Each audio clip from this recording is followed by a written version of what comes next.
खुलुमबाय लोगोफोर, बड' इनफ' पइन्ट चेनेलाव नोंथांमोनखौ गोजोन फुंबिलिनि बयनिसिमबो गाहाम हामलायथि बावहरग्रोनाय जाबाय। आं दिनै नोंथांमोननि सिगाङाव राशि बायदियै सानसेनि फानजामुथिखौ फरायथिनो लादों। आसा खालामो नोंथांमोना भिडिअखौ नायना मोजां मोनगोन आरो नोंथांमोनहा सानफ्रोमबो फुंबिलि समाव बेबादिनो फानजामुथिनि आपडेट मोननो थाखाय चेनेलखौ साबस्क्राइब खालामनानै लादो आरो भिडिअखौ मोजां मोनोब्ला अन्नानै लाइक, शेयार आरो कमेन्टबो खालामनानै होलांब्लानो जाबाय।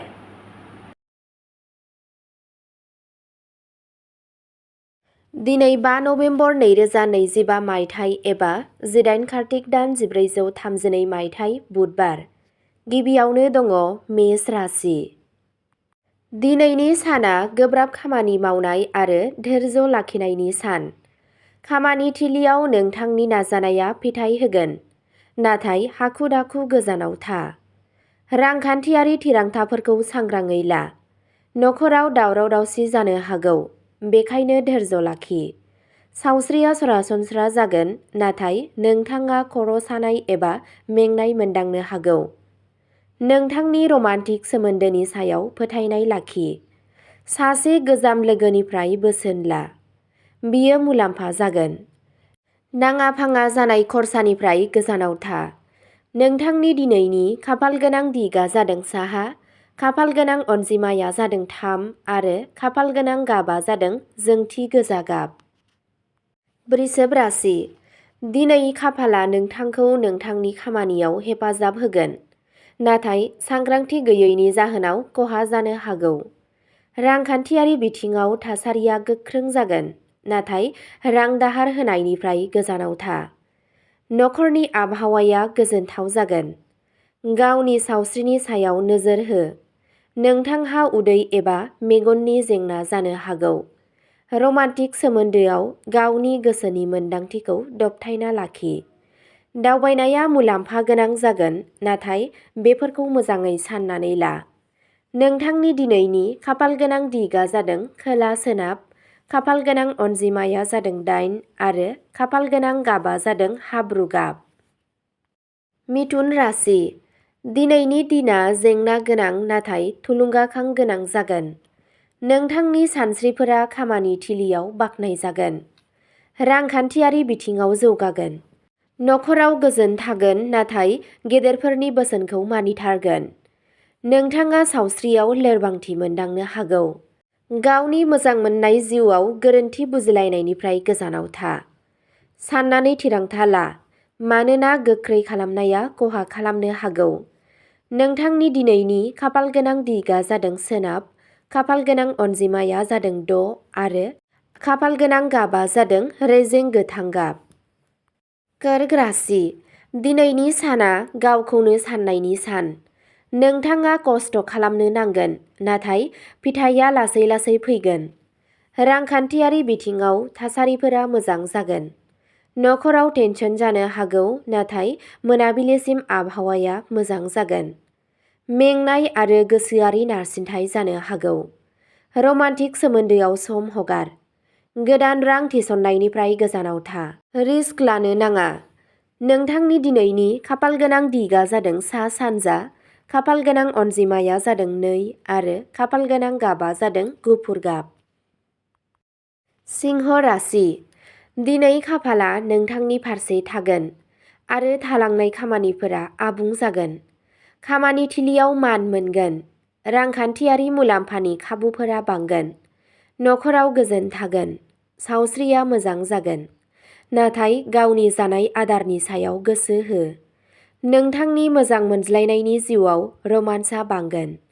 गोदान सोमोन्दोआव गोख्रै दाजा। थिरांथा लानायाव धैर्य आरो गियान लाखि।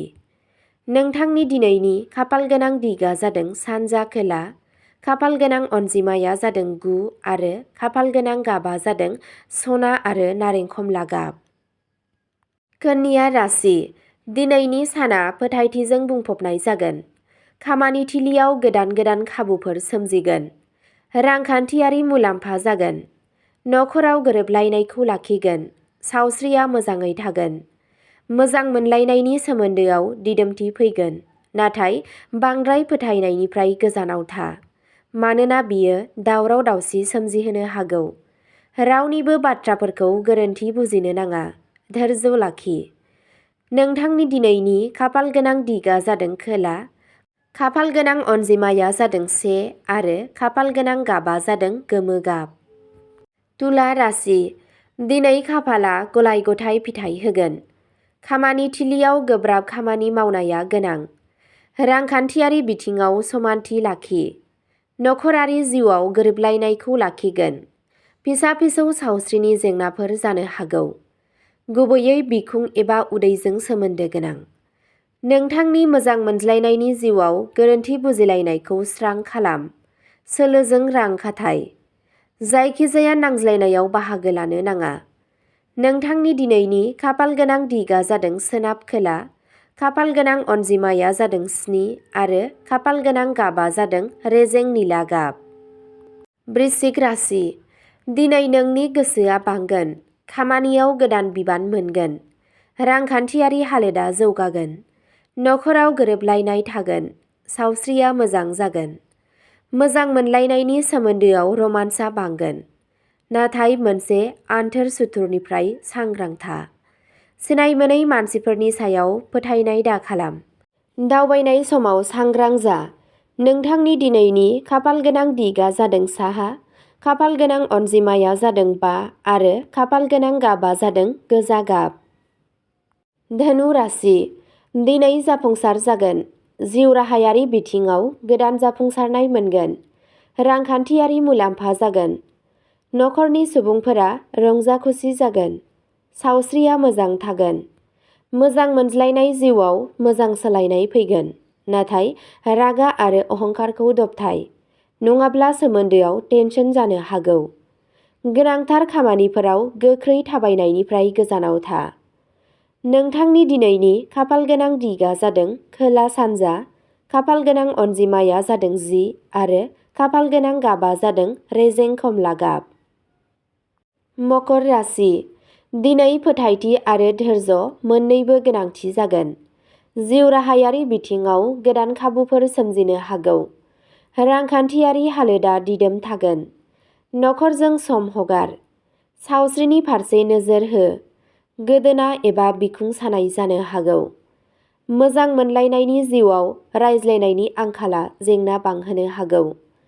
खैफोदगोनां थिरांथाफोरनिफ्राय गोजानाव था। नोंथांनि दिनैनि खाफाल गोनां दिगा जादों सोनाब साहा, खाफाल गोनां अनजिमाया जादों 11 आरो खाफाल गोनां गाबा जादों सिलरनि गाब। कुम्भ राशि। दिनै गलाय-गथाय फिथाइ लागोन। खामानि थिलियाव माखासे हेंथाफोर थानो हागौ, नाथाय नोंथाङा बेफोरखौ सुस्रांनो हागोन। रांखान्थियारि मुलाम्फा जानो हागौ। नखराव अननाय आरो हेफाजाब थागोन। सावस्रिया मोजां जागोन। मोजां मोनलायनायनि सोमोन्दोआव सैथो जा। गुबुननि बाथ्राफोराव आखाइ होनायनिफ्राय गोजानाव था आरो नांज्लायनायनिफ्राय गोजानाव था। नोंथांनि दिनैनि खाफाल गोनां दिगा जादों सानजा, खाफाल गोनां अनजिमाया जादों 12 आरो खाफाल गोनां गाबा जादों अख्रां निला गाब। मीन राशि। दिनै खाफाला नोंथांमोननि फारसे थागोन। खामानियाव जाफुंसार जागोन। रांखान्थियारि हालोदा जौगागोन। नखराव गोजोन थागोन। सावस्रिया मोजां जागोन। मोजां मोनलायनायनि सोमोन्दोआ गोदान लाबोगोन। आध्यात्मिक गोसोआ बांगोन, नाथाय बांद्राय गोसोनि सायाव बिथा खालामनानै थिरांथा लानो नाङा। गोदान सुबुंनि सायाव गोख्रैथि फोथायनायनिफ्राय गोजानाव था। नोंथांनि दिनैनि खाफाल गोनां दिगा जादों सा-सानजा, खाफाल गोनां अनजिमाया जादों 4 आरो खाफाल गोनां गाबा जादों रेजें गलाब गाब। अब्ला दिनैनि फानजामुथि एबा राशि फरायथिनाया एसेनोसै। गोजोन्थों।